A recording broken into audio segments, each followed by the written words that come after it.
سبحان اللہ۔ جی حضرت کیا فرماتے ہیں؟ ریاکاری ہمارا موضوع ہے قرآن و بسم سنت اللہ الرحمن کیسے الرحیم رہنمائی ملتی ہے؟ قال اللہ تبارک و تعالی فویل للمصلین الذین هم عن صلاتهم ساہون الذین هم یراؤون ویمنعون الماعون۔ ریاکاری کو سرور بھائی اللہ تبارک و تعالی نے اتنا ناپسند فرمایا ہے، اور سرکار دو عالم صلی اللہ علیہ وآلہ وسلم نے اس کو شرک اصغر فرمایا ہے۔ اور قرآن مجید میں ایک دوسرے مقام پر خالق کائنات نے فرمایا کہ تم اللہ کی عبادت میں کسی کو شریک مت ٹھہراؤ، یعنی عبادت تو اللہ کی ہے، اس میں کوئی کیسے شریک ہو سکتا ہے؟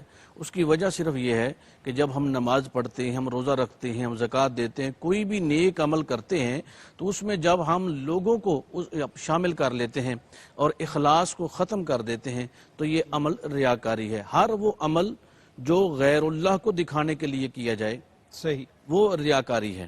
ٹھیک، ہر اچھا عمل جو ہر اچھا عمل غیر اللہ جو غیر اللہ کو دکھانے کے لیے کیا جائے، جس میں ہم لوگوں کے لیے دکھلاوا کریں کہ بھئی لوگ میری عبادت کو دیکھیں، لوگ میری ریاضت کو دیکھیں، لوگ دیکھیں کہ یہ کتنا قابل آدمی ہے، کتنا کامل بندہ ہے۔ مولا علی شیر خدا کرم اللہ وجہ الکریم آپ فرماتے ہیں کہ ایک تو وہ لوگ ہیں کہ جو ریاکاری میں اس قدر بڑھ گئے کہ عبادت کی اور لوگوں کو دکھا دیا، یہ لوگ بھی ختم ہیں۔ اور اس کی وجہ کیا ہے؟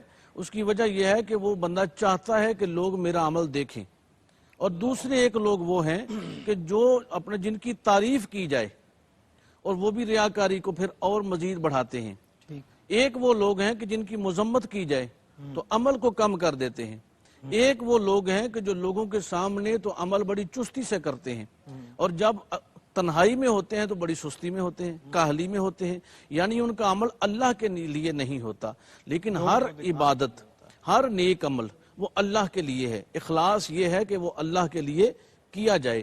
حضرت ام المومنین سیدہ عائشہ صدیقہ رضی اللہ تعالی عنہ، حضرت جناب سیدنا امیر المومنین عثمان غنی رضی اللہ تعالی عنہ نے آپ کو ایک لونڈی پیش کی گھر کا کام کاج کرنے کے لیے، خدمت کرنے کے لیے، تو حضرت ام المومنین اس خادمہ کا کام بھی خود کر دیتی ہیں۔ وہ ایک دن عرض کرتی ہے کہ اماں جی میں آپ کی خدمت کے لیے تھی لیکن آپ میرا بھی کام کر دیتی ہیں۔ لیکن اس پہ ایک خاص پہلو کیا تھا کہ جب دروازے پہ کوئی سائل آتا مانگنے والا تو آپ وہ جو صدقات و خیرات کرنا ہوتا اس لونڈی کو عطا فرماتے کہ جاؤ اس کو دے کے آؤ۔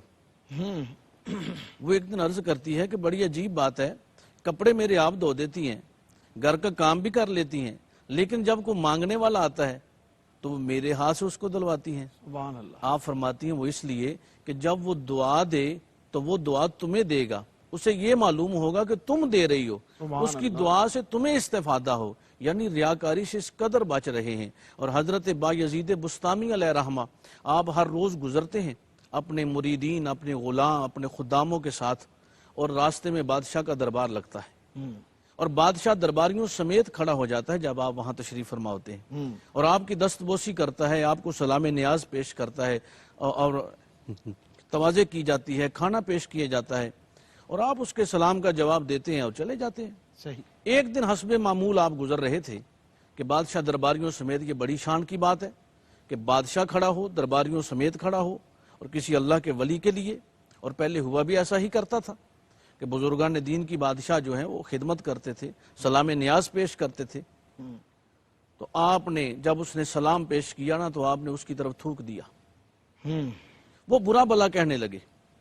آپ کے مریدین خدام نے عرض کیا کہ حضور بڑی یہ غلطی ہو گئی ہے، اور بڑا فائدہ تھا کہ بادشاہ درباریوں سمیت کھڑا ہوتا تھا، ہمیں سلام کرتا تھا، آپ کے علاوہ بھی ہم ان کے پاس آتے تھے، ہماری بھی خدمت تواضع ہوتی تھی، اب آج تو یہ ہمیں برا بلا کہہ رہے ہیں۔ تو حضرت با یزید بستامی علیہ رحمہ اولیاء کے سرخیل ہیں، اور تصوف کے اندر جو آپ نے سوال ابتدا میں کیا تھا کس طریقے سے، کس پہلو پہ تصوف میں تعلیم دی جاتی ہے، تو قبلہ حضور خواجہ صاحب نے آپ کو ارشادات فرمائے تھے، ہم اس سے محظوظ ہوئے۔ تو سرور بھائی آپ فرماتے ہیں کہ میں ہر روز جب یہاں آتا تو بادشاہ مجھے سلام کرتا تو میں اس کے سلام کا جواب دینے سے پہلے اپنے نفس کی طرف توجہ کرتا کہ یہ کہیں ریاکاری میں تو نہیں آیا، صحیح، یہ کہیں یہ تو نہیں محسوس کر رہا کہ بادشاہ وقت بھی تجھے سلامیں کرتے ہیں۔ لیکن آج جب میں یہاں آیا تو میں نے اس کے سلام کا جواب دینے سے پہلے اپنے نفس کی طرف میں متوجہ ہوا، تو میں نے دیکھا میرا نفس ریاکاری کی طرف بڑھ رہا تھا، متکبر ہو رہا تھا، اور یہ مجھے کہہ رہا تھا کہ بایزید تیری کیا بات ہے، بادشاہ نے وقت بھی تجھے سلامی کرتے ہیں، تو میں نے اس کے پہ تھوک کر اس کو ذلیل کروایا ہے تاکہ یہ ریاکاری کی طرف نہ بڑھے۔ اللہ یعنی ہماری جو عبادات ہیں، ہماری جو ریاضات ہیں، ہمارے جو اعمال ہیں، اس میں اخلاص اور للہیت اور خشیت کی ضرورت ہے۔ جب ہم ریاکاری کی طرف بڑھتے ہیں، ہمارے دل میں یہ خیال آ جاتا ہے، من کی دنیا جو ہے وہ بیدار ہو، کبھی تو کہہ دیتی ہے کہ بھئی کیا بات ہے، اب لوگ دیکھیں نا کہ تمہارے پاس لباس بھی ہے، تمہارے پاس مال بھی ہے، اور بالخصوص عبادات کے اندر دیکھیں کسی شخص کے پاس 20 کروڑ روپیہ ہو تو کبھی اس نے کسی کو بتایا کہ میرے پاس مال ہے؟ اور جو بندہ صاحب عبادت ہے، صاحب ریاضت ہے، اللہ کی عبادت کر رہا ہے، اور کبھی چھپ کر جو عبادت کی جاتی ہے، ہمارے تصوف کے اندر اس بات پہ بڑا زور دیا جاتا ہے کہ رات کو چھپ کر عبادت کیا کرو۔ صحیح صحیح۔ وہ رات کو جو چھپ کر پڑے ہوئے نوافل ہیں، جو کی ہوئی ریاضت ہے، اس میں اتنا لطف ہے، اتنا سکون ہے، اتنا سرور ہے کہ بندے کی فرحت کی کوئی انتہا نہیں رہتی، کیونکہ وہ معاملہ اس بندے اور اپنا اس کے خدا کا ہوتا ہے، اور اللہ اور بندے کا معاملہ ہے عبادت کا۔ عبادت ہے عبد و معبود کے درمیان، جب اس میں غیر اللہ شامل ہوں گے تو یہ ریاکاری کے پہلو۔ جی بالکل ٹھیک، بالکل ٹھیک۔ حضرت اس کی علامات کیا ہیں ریاکاری کی؟ کوئی شخص یہ سمجھے، یا اگر اس کے ذہن میں یہ بھی ہے کہ میں لوگوں کو ترغیب دینے کے لیے اپنا عمل جو ہے وہ ظاہر کر رہا ہوں، نماز پڑھ رہا ہوں یا صدقہ و خیرات کر رہا ہوں، یا کوئی بھی عمل ایسا جو ریاکاری کے زمرے میں آتا ہے، اس کی علامات پہچان کس طرح سے انسان خود پہچان سکتا ہے کہ یہ ریاکاری ہو رہی ہے؟ جی سرور بھائی بہت خوب۔ دیکھیں آپ نے دو چیزیں فرمائی ہیں، ایک یہ کہ ریاکاری کی علامات کیا ہیں، اور دوسرا یہ ہے کہ لوگوں کو دکھانے کے لیے اگر وہ عمل کیا جائے۔ لوگ دو طرح کے ہیں اس میں۔ اگر تو دیکھیں کوئی بزرگ ہیں، مشائخ میں سے ہیں، کوئی جید عالم دین ہیں، ان کا عمل چونکہ لوگوں کے لیے تاثیر کا درجہ رکھتا ہے، ٹھیک، اکثیر ہوتا ہے، صحیح، لوگ ان کو فالو کرنا چاہتے ہیں کہ بلا خواجہ صاحب جیسی شخصیت ہو، ان کا جو عمل ہے ہم جیسے لوگ چاہیں گے کہ ان کو فالو کیا جائے۔ اگر ان کا عبادت، ان کی ریاضت، ان کا اٹھنا بیٹھنا بسا اوقات کو ایسی کیفیت بھی بن جائے کہ لوگ یہ کہیں کہ یہ دکھلا رہے ہیں، لیکن ان کی جو نیت، ان کا جو اخلاص ہے صحیح، وہ اللہ کے لیے ہے۔ ٹھیک، جیسے جناب سیدنا صدیق اکبر رضی اللہ تعالیٰ عنہ جب آپ تشریف فرما ہوئے تو آپ کا تہمد بھی جو ہے وہ زمین پہ اپنا لٹک رہا تھا، صحیح، تو حضور نے فرمایا کہ جو ابو بکر کا تہمد ہے یہ غرور کی وجہ سے نہیں ہے، یہ غرور کی وجہ سے نہیں ہے، یہ ان کی طبی معاملہ ہے۔ تو اس وجہ سے اگر ان کا کوئی عمل باہر بیٹھ کے وہ کرتے ہیں، عبادت کرتے ہیں، تسبیح پکڑتے ہیں، تو وہ اپنی جگہ ہے۔ صحیح، لیکن عام آدمی دیکھیں، ہم تہجد پڑھتے ہیں کمرے کے اندر، لیکن صبح اگر کہیں بیٹھ کر کوئی کلام کرتے ہیں تو ہم اس اپنا جو بات بھی کریں گے وہاں سے دہرائیں گے۔ صحیح، بھئی میں رات 2 بجے اٹھا، پھر میں نے وضو کیا، پھر میں نے تہجد ادا کی، پھر اس کے بعد میں قرآن کریم کی تلاوت کرتا رہا، پھر میں تھوڑی دیر کے لیے سو بھی گیا، پھر میں نے فجر ادا کی۔ تو یہ سارا جو مدعا تھا، یہ جو بتانے کا مقصد تھا، یہ نہیں بنتا، ٹھیک، کیونکہ وہ اب عبادت جو کی ہے، تہجد ادا کی ہے، قرآن مجید کی تلاوت کی ہے، فجر ادا کی ہے، وہ اللہ کے لیے کی ہے۔ اور جو صوفیاء ہیں وہ اس چیز سے دور رہتے ہیں، ٹھیک، وہ جو عمل بھی کرتے ہیں وہ اللہ کے لیے کرتے ہیں، لوگوں کو بتانے کے لیے نہیں کرتے۔ صحیح، ہم دیکھیں بسا اوقات یہ ہوتا ہے، لباس کسی نے اچھا پہن لیا ہے، ہم کہتے ہیں بڑا ریاکار آدمی ہے، بڑا اچھا لباس پہننا ہے، بڑا قیمتی لباس پہننا ہے، حالانکہ ہمیں اس کی نیت کا جو ہے ادراک نہیں، صحیح، ہمیں یہ معلوم نہیں۔ حالانکہ اچھا لباس پہننا یہ سنت رسول عربی صلی اللہ علیہ وسلم ہے۔ نبی رحمت صلی اللہ علیہ وسلم حضور کشان مبارک سے باہر نکلے تو حضور نے اپنے لباس کو سنوارا۔ ام المومنین عرض کرتے ہیں یا رسول اللہ آپ کو بھی لباس سنوارنے کی ضرورت ہے؟ تو حضور نے ارشاد فرمایا کہ جب اپنے دوستوں سے ملو تو اچھے لباس کے ساتھ ملو۔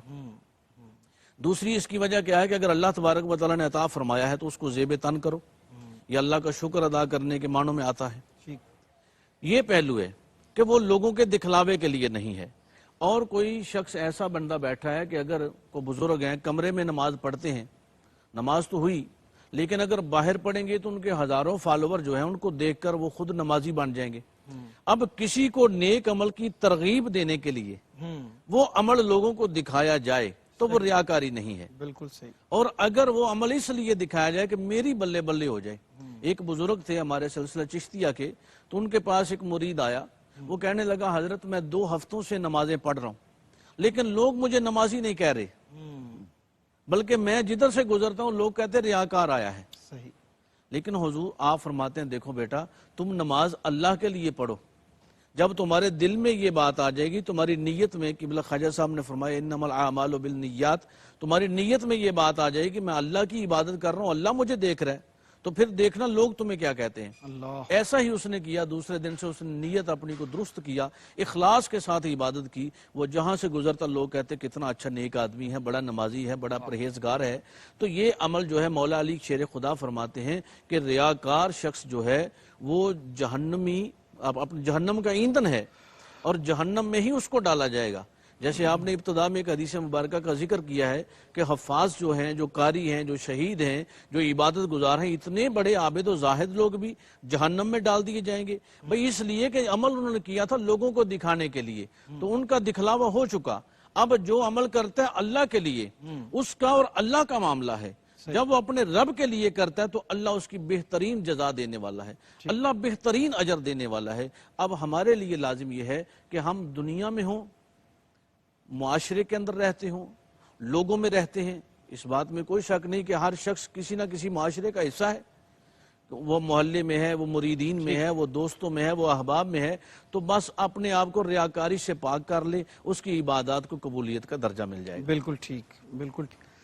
حضرت کیا فرماتے ہیں، ایک تو پہلو خاص طور پہ آج کل ہمارے ہاں جو ایک سوشل میڈیا کی ایک برق رفتاری ہے کہ ہم ہر کام، چاہے وہ عبادت کر رہے ہیں، حاضری کے لیے گئے ہوئے ہیں، طواف کے لیے گئے ہوئے ہیں، وہ حاجہ شریف پہ حاضر ہیں، ہر جگہ پہ ہم وہ اس کو کر کے تو چاہتے ہیں کہ لوگ اس کو دیکھیں کہ ہم کیا کر رہے ہیں۔ اس کا تعلق چونکہ ہماری روزمرہ کی اب موجودہ مسائل کے ساتھ ہے، تو اس حوالے سے کیا رہنمائی فرماتے ہیں آپ؟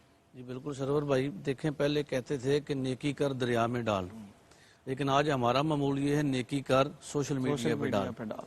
ہم کسی غریب کی غریب پروری کرتے ہیں، ہم کسی کو صدقات و خیرات دیتے ہیں، اس کی بھی اچھا ہوتا کیا ہے کہ ہم صدقات و کھانا کھلا رہے ہیں، کسی کھانا کو کھلا رہے ہیں، خیرات کر رہے ہیں، بالکل، تو روزہ کھلوا رہے ہیں، تو اس کی بھی ہم ان لوگوں کو بلاتے ہیں، اسٹیج پر بلا کر ان کی تصاویر بناتے ہیں، پہلے تو غریب کو دیتے ہیں، ساتھ اس کو ذلیل بھی کرتے ہیں۔ یہ تمام پہلو ریاکاری میں آ جاتے ہیں۔ صحیح۔ یعنی ایک بندہ کسی کو دے رہا ہے، نبی اکرم صلی اللہ علیہ وسلم نے ارشاد فرمایا دائیں ہاتھ سے دو، بائیں کو خبر نہ ہو۔ یہ ہے ریاکاری سے بچنے کا طریقہ۔ لیکن ہم اتنی دیر تک کوئی نیکی کرتے ہی نہیں، معذرت کے ساتھ ہم اتنی دیر تک نیکی کرتے ہی نہیں جتنی دیر تک 10 لوگ ہمیں دیکھنے والے نہ ہوں۔ صحیح۔ اس پہلو کو ہمیں اپنے آپ سے نکالنا ہوگا۔ ہم صدقات و خیرات کریں، ہم عبادت کریں، ہم کسی کے ساتھ صلہ رحمی کرتے ہیں، کسی کی مدد کرتے ہیں، کسی کی خدمت کرتے ہیں۔ رمضان شریف ہے، ہم لوگوں کو اپنا جو ہے عید پیکج دیتے ہیں، ہم لوگوں کو افطاری کے لیے سامان دیتے ہیں، تو اس کو کس طریقے سے دیں تاکہ کسی کو پتہ ہی نہ چلے۔ حضرت امام زین العابدین رضی اللہ تعالیٰ عنہ و علیہ السلام، آپ کو جب وصال مبارک ہوا تو غسل دینے لگے تو آپ کی پشت پاک پر بڑے بڑے چٹاک اور نشان تھے۔ کسی نے سوال کیا کہ یہ امام کے پشت پاک پہ نشان کیسے ہیں؟ تو آپ کے صاحبزادے نے فرمایا کہ یہ رات کو میرے ابا جان جو ہے اناج کی بوریاں اپنی پشت پاک پر اٹھا کر لوگوں کے گھروں میں پہنچایا کرتے تھے۔ اللہ، سوال کرنے والے نے عرض کیا کہ صاحبزادہ حضور آپ کہاں ہوتے تھے؟ تو آپ فرماتے ہیں کہ ایک دن میں نے عرض کیا کہ حضور آپ نہ اٹھائیں، مجھے حکم فرمائے تاکہ ہم لوگوں تک پہنچا دیں۔ تو آپ کا جو جملہ تھا یہ میرے لیے، آپ کے لیے، تمام اہل ایمان کے لیے بڑی توجہ کا مرکز ہے۔ آپ نے ارشاد فرمایا کہ بیٹا پھر تمہیں یہ بتانا پڑے گا کہ فلاں کو میں دے رہا ہوں، اس کے گھر دے کر آؤ۔ یعنی یہ میرا اور میرے رب کا معاملہ ہے اور میں ان لوگوں تک پہنچا کر آتا ہوں۔ واہ واہ واہ، یہ وہ خانوادہ ہے کہ جو سخاوت کا اپنا شہنشاہ اور شاہکار ہیں، جہاں سے سخاوت جن کے قدموں سے پھوٹتی ہے۔ ان کا اپنا عمل کیا ہے کہ وقت کا امام ہے لیکن اپنی پشت پاک پر اناج کی بوریاں اٹھا کر۔ حضرت جناب امیر المومنین فاروق اعظم رضی اللہ تعالیٰ عنہ کو دیکھیے، رات کی تاریکی میں خود جا کر لوگوں کے گھروں میں اناج اور راشن عطا فرماتے ہیں۔ اور جملہ کیا ہے؟ آپ فرماتے ہیں کہ اگر فرات کنارے کتا بھی پیاسا مرا تو عمر سے پوچھا جائے گا۔ بس ان پہلوؤں پہ ہم غور کر لیں کہ ہم جو عبادت کر، یہ خود انسان کو پتہ ہوتا ہے۔ اچھا بسا اوقات یہ ہوتا ہے کہ 10 گھنٹے کسی کی تقریریں سنو تو اثر نہیں ہوتا، لیکن ہمارے اندر جو مفتی بیٹھا ہوا ہے یہ ایک لمحے میں ہمیں بتا دیتا ہے کہ تم رائٹ ہو، تم صحیح جا رہے ہو کہ تم غلط ہو، بالکل صحیح. کس راستے پہ جا رہے ہو. اب ہم اس مفتی سے پوچھ لیں، جب ہم ریاکاری کریں گے نا تو خدا کی قسم اگر ایمان ہمارے اندر موجود ہے تو یہ مفتی ہمیں بتا دے گا کہ تم ریاکاری کر رہے ہو، تم اس وقت بناوٹی کام کر رہے ہو، تم دکھلاوے کے لیے کر رہے ہو.